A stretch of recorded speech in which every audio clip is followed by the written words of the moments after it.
Friends, and welcome to the 25th video in the Fundamentals for Following series. Today we will wrap up the devil's MOs, or his methods of operations. Over the last 7 days, we have learned to recognize the devil's fingerprints in our lives and how he operates. So, the eighth and final MO is discouragement. So let's jump right into the book now and read from the third chapter from Fundamentals for Following. And we're at MO number 8, discouragement. The first step in getting someone to give up is to discourage them, right? And to make them feel like they don't belong or tell them they're not good enough. That's his most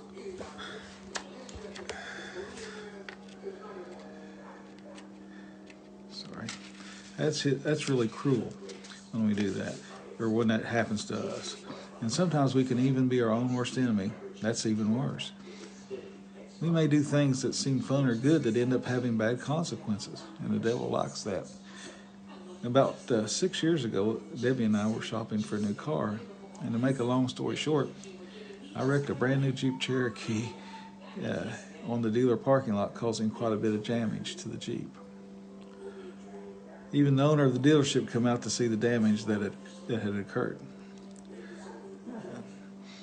The Jeep was a 2015 model, and that particular model was distinctive because of the unusual design of the headlights. After the accident, I vividly remember that squinty little headlight assembly was knocked loose and just left lying there on the parking lot. Talking about a buzzkill. I was very discouraged, very embarrassed, and felt very guilty about what had happened, even though the accident was not totally my fault. But as time passed, we continued to search at other dealerships. And after a while, I decided to swallow my pride and go back to the scene of the crime and to car shop once again. To my surprise, we were actually welcomed and treated very well. And the accident wasn't even remembered. So it was right for us to go back. In fact, we just ended up buying a car there the day of our return visit.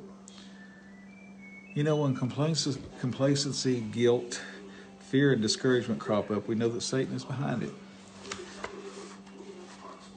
After all, those are some of the things he's known for. But we must hang in there and get about the business of doing the right thing. Sometimes the right thing to do is to apologize. Sometimes the right thing to do is to forget about what happened. Either way, we win and Satan loses. We need to train ourselves to fight back the righteous way. Well, isn't that right, friends? You know, the devil's out to discourage us, and he uses innocent situations to do that. And sometimes we just got to let things go and slosh them off and kind of maybe laugh at ourselves, or just carry on with life. But we got to remember that God loves us, and Satan's our enemy, and he wants us to be unhappy, and he wants to turn us away from God if he can. So, friends, just remember, just keep fighting. When things are kind of bad and discouraging, just keep hanging in there and keep going, and God will carry you through. So we'll be back again tomorrow, and we'll talk some more, and we'll be anxious to see you then.